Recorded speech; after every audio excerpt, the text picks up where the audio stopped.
bended knee I come, with a humble heart I come, bowing down before your holy throne,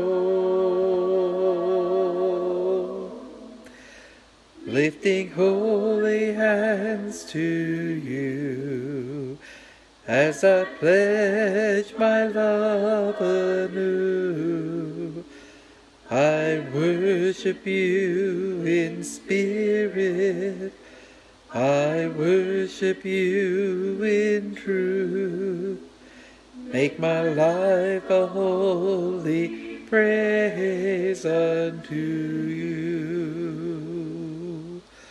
On bended knee I come, with a broken heart I come, bowing down before your holy throne. As I look upon your face, show your mercy and your grace. Change my life, O Holy Spirit. Make me fresh and never new. Make my life a holy sacrifice to you. Make my life a holy sacrifice to you. Good morning and welcome. It's first day of Lent. Let's look at the skies. Awful pretty this morning. So we are continuing our journey through the scriptures. Today we're picking up in Leviticus 4 verse 1.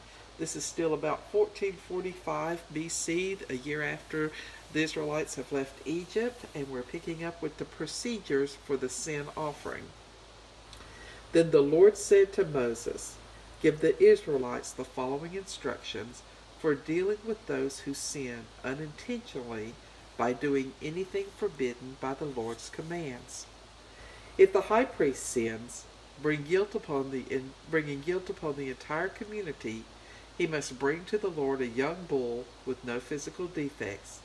He must present the bull to the Lord at the entrance of the tabernacle, lay his hand on the bull's head, and slaughter it there in the Lord's presence. The priest on duty will then take some of the animal's blood into the tabernacle, dip his finger into the blood, and sprinkle it 7 times before the Lord in front of the inner curtain of the most holy place. The priest will put some of the blood on the horns of the incense altar that stands in the Lord's presence in the tabernacle. The rest of the bull's blood must be poured out at the base of the altar of burnt offerings at the entrance of the tabernacle.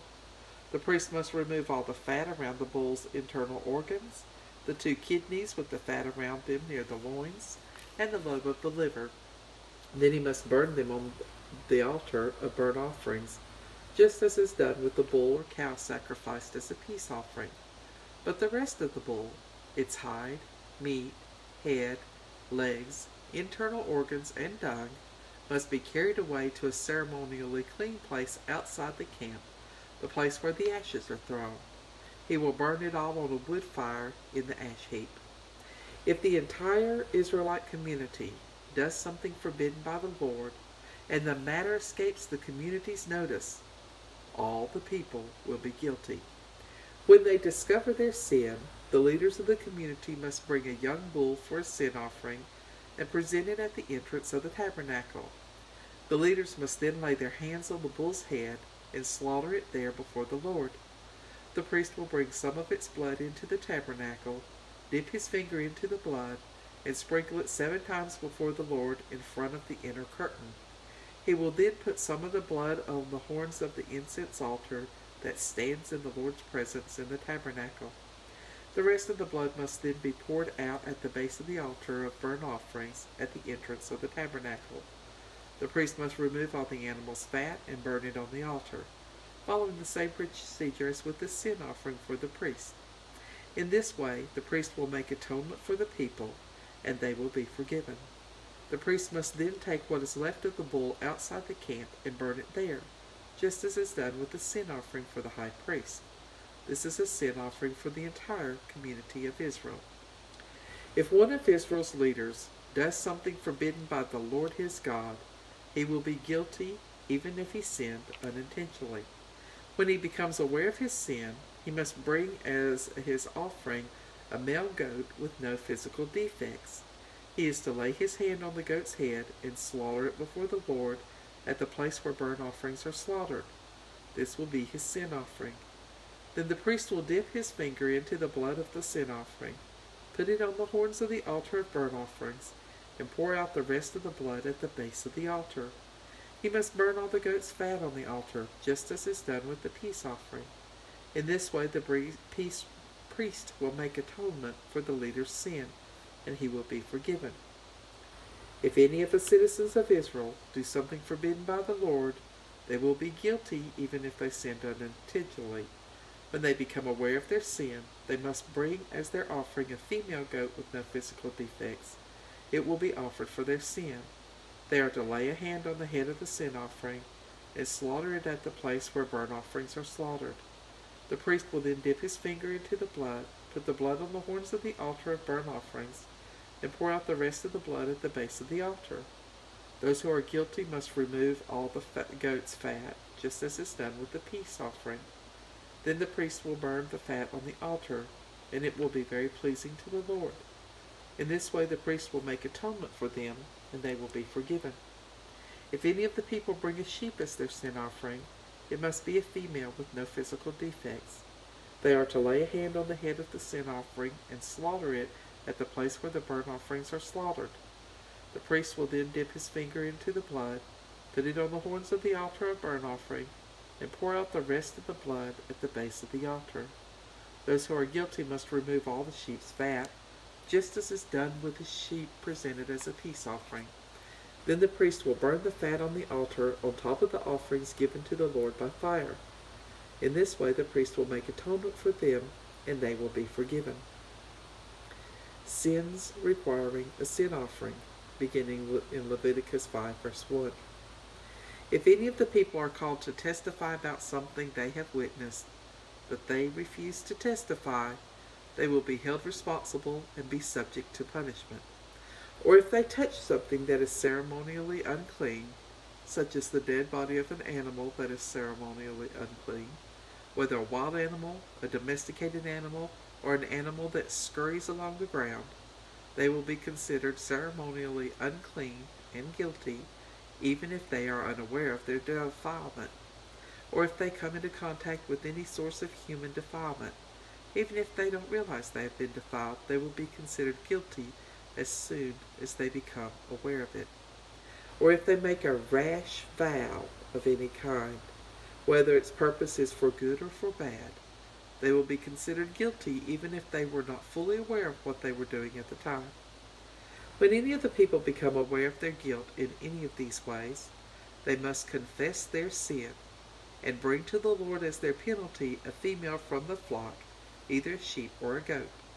This will be a sin offering to remove their sin, and the priest will make atonement for them. And if any of them cannot afford to bring a sheep, they must bring to the Lord 2 young turtle doves or 2 young pigeons as the penalty for their sin. One of the birds will be a sin offering, and the other will be a burnt offering. They must bring them to the priest, who will offer one of the birds as a sin offering. The priest will wring its neck, but without severing its head from the body. Then he will sprinkle some of the blood of the sin offering against the sides of the altar, and the rest will be drained out at the base of the altar. The priest will offer the second bird as a whole burnt offering, following all the procedures that have been prescribed. In this way the priest will make atonement for those who are guilty, and they will be forgiven. If any of the people cannot afford to bring young turtle doves or pigeons, they must bring 2 quarts of choice flour for their sin offering. Since it is a sin offering, they must not mix it with olive oil or put any incense on it.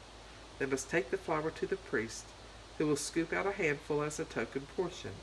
He will burn this flour on the altar just like any other offering given to the Lord by fire. This will be their sin offering. In this way, the priest will make atonement for those who are guilty, and they will be forgiven. The rest of the flour will belong to the priest, just as with the grain offering. Procedures for the guilt offering, beginning in Leviticus 5:14. Then the Lord said to Moses, "If any of the people sin by unintentionally defiling the Lord's sacred property, they must bring to the Lord a ram from the flock as their guilt offering. The animal must have no physical defects, and it must be of the proper value in silver as measured by the standard sanctuary shekel.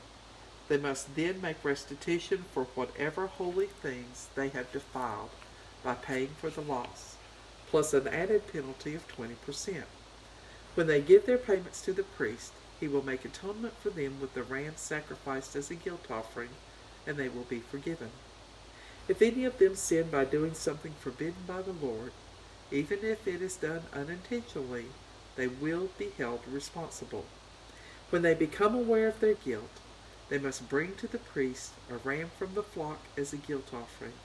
The animal must have no physical defects, and it must be of the proper value.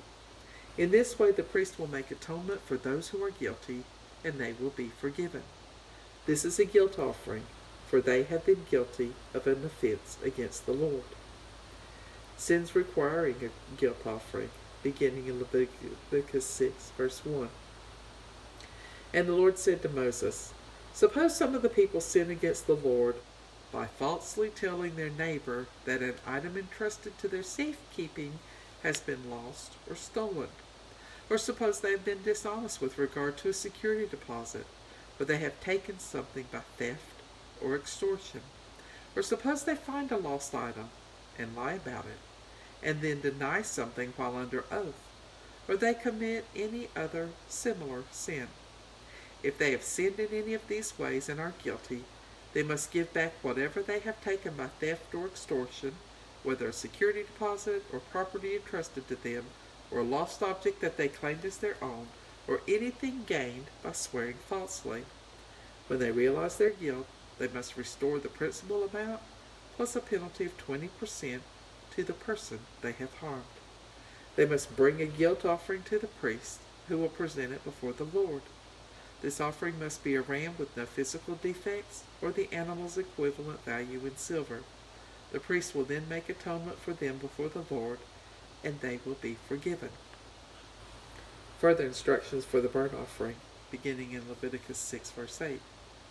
Then the Lord said to Moses, "Give Aaron and his sons the following instructions regarding the whole burnt offering.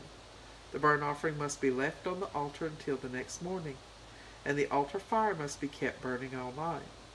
The next morning, after dressing in his special linen clothing and undergarments, the priest on duty must clean out the ashes of the burnt offering and put them beside the altar. Then he must change back into his normal clothing and carry the ashes outside the camp to a place that is ceremonially clean. Meanwhile, the fire on the altar must be kept burning. It must never go out. Each morning the priest will add fresh wood to the fire and arrange the daily whole burnt offering on it. He must then burn the fat of the peace offerings on top of this daily whole burnt offering. Remember, the fire must be kept burning on the altar at all times. It must never go out." Further instructions for the grain offering, beginning in Leviticus 6, verse 14. These are the instructions regarding the grain offering. Aaron's sons must present this offering to the Lord in front of the altar. The priest on duty will take a handful of the choice flour that has been mixed with olive oil and sprinkled with incense. He will burn this token portion on the altar, and it will be very pleasing to the Lord. After burning this handful, the rest of the flour will belong to Aaron and his sons for their food. It must, however, be baked without yeast and eaten in a sacred place within the courtyard of the tabernacle. Remember, this flour may never be prepared with yeast. I have given it to the priest as their share of the offerings presented to me by fire. Like the sin offering and the guilt offering, it is most holy. Any of Aaron's male descendants, from generation to generation, may eat of the grain offering, because it is their regular share of the offerings given to the Lord by fire. Anyone or anything that touches this food will become holy. Procedures for the ordination offering, beginning in Leviticus 6, verse 19.